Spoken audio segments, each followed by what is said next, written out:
kita tidak bisa pungkiri bahwa buku biru ini banyak sekali kekurangannya. Tidak bisa kita pungkiri. Kami kasih contoh terhadap buku biru ini.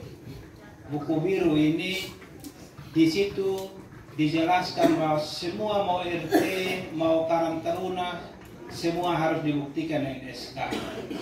Tetapi kenyataannya semua selama ini secara de facto bahasa hukumnya, secara de facto dia bekerja, tetapi secara de jure dia tidak dibekali dengan sebuah SK.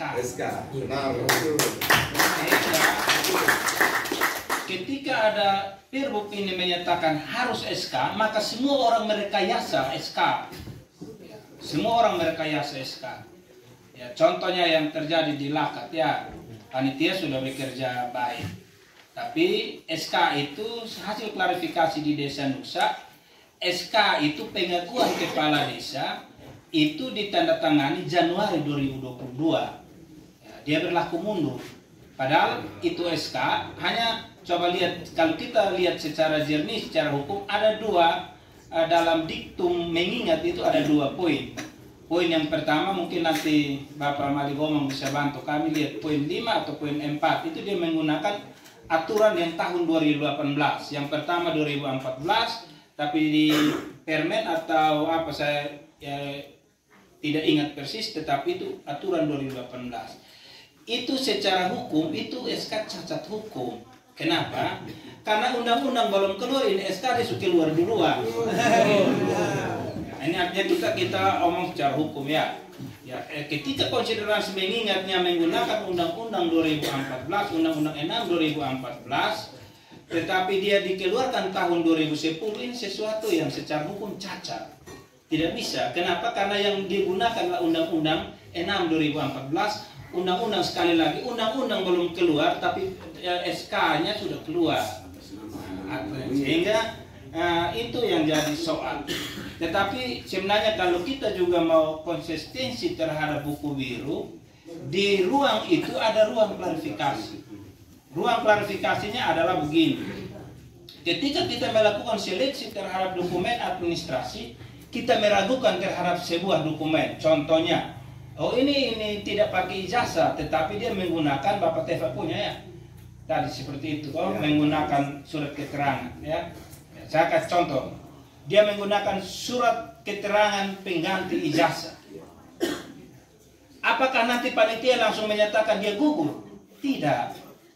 Panitia berkewajiban untuk meragukan dokumen itu, maka kewajiban panitia adalah datang ke dinas PK, Bapak, ini kami mendapatkan surat dari salah satu bakal calon bahwa dia tidak pakai ijazah, dia ada surat pengganti keterangan, surat keterangan pengganti ijazah. Apakah menurut dinas PK ini sah atau tidak? Disitulah dikeluarkan sebuah surat bahwa ini surat benar dari dinas PK. Maka Bapak tidak punya hak menggugurkan orang karena tidak masukkan ijazah. Itu kan kita bicara. Tetapi ketika kita bicarakan soal bagaimana, oh ini kan buku birunya bilang ijazah, jadi ini surat keterangan pengganti ijazah, jadi kami coret saja. Itu juga kenapa? Karena dia pakai surat keterangan pengganti ijazah. Halo, dengar dulu supaya kita paham. Ini menjadi ruang terbuka untuk kita sehingga kita jangan menerjemahkan aturan di luar dari aturan yang lebih tinggi. Jadi ketika memang di situ buku biru bilang harus ijazah, betul harus ijazah. Tapi saya punya ijazah aneh-aneh makan buang contohnya. Saya punya ijazah hilang, saya punya ijazah terbakar. Maka ketika dia lapor ini di polisi, polisi kasih surat keterangan bahwa benar hilang atau benar terbakar pada tahun sekian, bawalah ke dinas, dinas berhak atau berkewajiban mengeluarkan surat namanya surat keterangan pengganti ijazah. Sah atau tidak? Itu sah. Ya. Nah, apakah ruang klarifikasi ini dipakai oleh panitia? Minta maaf ya Bapak, tidak bermaksud hanya ada di Nusa. Ini di rata-rata semua desa ada begitu. Ya. Jadi apakah ruang itu dipakai oleh panitia? Mohon maaf saya harus sampaikan pada saat ini bahwa rata-rata panitia tidak melakukan klarifikasi itu. Saya tidak menyebut nama desa mana, tetapi ketika dari 100 sekian desa yang berproses saat ini, banyak desa tidak melakukan dalam jadwal seperti ini. Jadi ada jadwal untuk bagaimana panitia datang terhadap contoh tadi perbedaan antara KTP dan ijazah. itu datang KTP harus datang ke Dukcapil. KTP ijazah yang beda dengan ijazah itu nanti diakui oleh dinas PK. Apakah ada berita acaranya atau tidak? Itu kan harus ada. Ketika datang ke dinas bilang itu sah atau tidak sah, maka di situ ada sebuah berita acara disampaikan bahwa setelah klarifikasi maka ini tidak sah. Dikeluarkanlah sebuah surat dari dinas yang berkompeten terhadap dokumen itu, dan dari situ baru panitia menggugurkan. Tetapi sepanjang panitia tidak melakukan klarifikasi terhadap dokumen itu, panitia juga tidak bisa secara serta-merta menggugurkan. Karena apa? Ruangnya disiapkan, tapi panitia tidak menggunakan ruang itu untuk mengklarifikasi terhadap setiap berkas atau dokumen yang diberikan. Nah, ini kita tidak bisa pungkiri. Itu salah satu kelemahan daripada buku biru yang ada ini. Ya, itu baru salah satu, ada banyak, tetapi kita sebut salah satu saja ya, terhadap kelemahan dari buku biru ini. Jadi karena ini desa terakhir ya, kita respon semua sekali. Ya, karena ini respon sekalian untuk semua desa, maka yang pertama untuk desa Melalete, clear karena rekomendasi jelas bahwa surat keterangan sehat itu wajib untuk dipakai ketika sudah ada rekomendasi DPRD, sehingga menjadi resiko ketika panitia bilang kami sudah terlanjur untuk kami umumkan dan kami sudah terlanjur tarik nomor urut, nanti kalau kasih masuk 2 lagi siapa yang digugurkan? Ya, itu karena tidak komitmen terhadap rekomendasi. Kenapa demikian? Bagaimana terhadap kita bicara buku biru ini, di desa-desa tertentu menggunakan rekomendasi DPRD bahwa sudah cukup. Karena itu waktu itu ada kekeliruan, walaupun ada stempelnya dari klinik macam-macam, tetapi dokter yang tanda tangan dokter Bernit, maka itu diakui. Tetapi bagaimana di Melalete dan di Fatu Koko tidak mengakui itu artinya ada semacam hal yang ya kalau kita bilang ada kepentingan ya iya. Karena di desa lain akomodir, kenapa di dua desa ini tidak mau mengakomodir? Pertanyaannya ada apa begitu? Nah itu tetap kita DPRD akan anggap itu clear ya untuk ini. Kalau dia paling terjeleknya adalah tunda kalau memang tidak panitia tidak bisa mengakomodir. Itu terjelek, tetapi yang kita inginkan adalah semua berproses jalan karena telah berproses dan ya berkonsekuensi terhadap anggaran. Yang kedua untuk Tumonas, ya Tumonas ini memang mungkin nanti kita bicarakan dulu, tidak harus secara terbuka, kita harus diskusikan dulu, kita carikan solusinya seperti apa. Seperti beberapa desa yang sudah kita bicarakan. Nah untuk lakat ini sebenarnya nanti dia satu paket dengan Nusa. Dan Nusa sampai hari ini, kemarin hari Jumat itu panitia dan Timwas tidak hadir ke sini karena klarifikasi di kecamatan. Tapi sampai hari ini ya kita belum dapat hasil klarifikasi dan hasil rekomendasi Timwas desa itu seperti apa untuk kita bisa lihat. Kalau di Nusa bersepakat bahwa SK Karang Taruna dan SK LPM yang digunakan itu adalah SK yang ditandatangani tahun 2022 dan dinyatakan tidak sah, maka semua dokumen itu harus dicabut. Nah kalau ketika nanti di Nusa dinyatakan dicabut, maka di Laka juga harus dicabut dan SKLPM itu tidak harus digunakan dalam pembobotan tanggal 25 itu. Ya, supaya nanti ini dia satu paket. Jadi nanti baru Bapak Ketua Panitia, Bang Ali Bambang kasih kami informasi apakah karena ada surat dari Kepala Desa Nusa untuk mencopot akan SK Karang Taruna, SK LPM itu. Sehingga tanggal 25 tidak digunakan dalam pembobotan. Kalau masih digunakan di pembobotan berarti nanti kita lihat kembali karena SK itu cacat hukum. Tapi kalau sudah tidak digunakan dalam pembobotan berarti tidak masalah sebenarnya. Karena sudah di ini.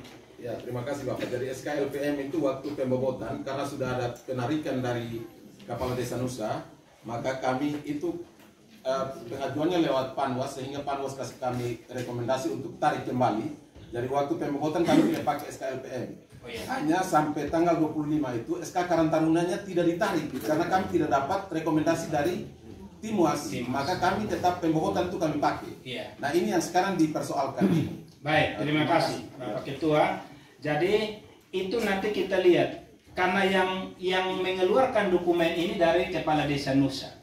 Maka kepala desa Nusa ketika menyatakan bahwa ini dokumen secara hukum saya tanda tangani keliru karena ini dia berlaku mundur, maka otomatis dicabut. Ketika di Nusa dicabut, maka Lakat juga harus cabut SK yang dari Nusa, dari kepala desa Nusa, ya, supaya ini menjadi clear. Kalau itu sudah dicabut semua, SK LPM, SK Karang Taruna dicabut di Nusa, maka di Lakat pun harus dicabut.